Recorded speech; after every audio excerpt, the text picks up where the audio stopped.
hari amateka nibuka y'umubyeyi umwe wazanya kivara ahantu muri ankore abanyarwanda babaga umwana umusaza yohereje abana be 4 baza ku rugamba bose bagwa ku rugamba hanyuma baje kumubikira abana be ahamagara uwa 5 wari usigaye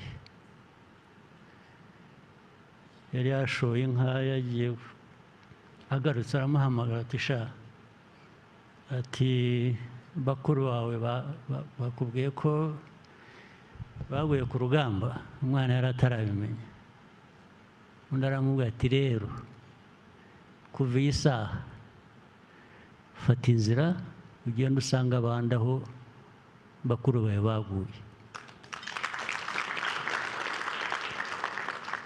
iyo story ndayibuka iteka iza mu mutwe ubwo rero nabwiraga aba bana banjye ndababwira ariko mwebwe aya mateka yose mpora mbabwira n'iki bamwe narababwiraga bakiri batoya umwe aza kumbwira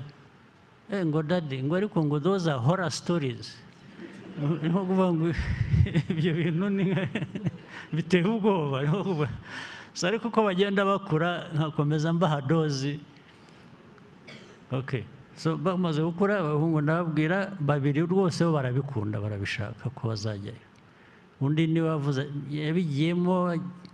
ntabwo atari kujya ntabwo bijyanye numva nshaka kumera ndavuga nti nawe kora ibyo ushaka niba udashaka kubijyamo kora ibyo ushaka ntabwo wese urashaka gukora iki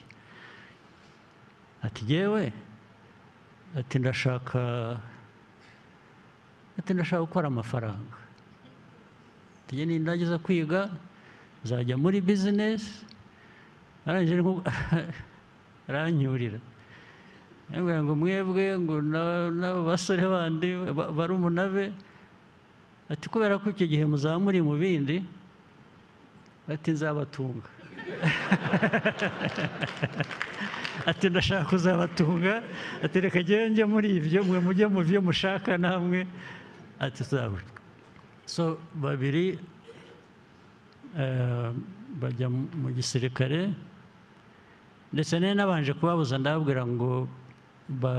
babanze bige bari barangije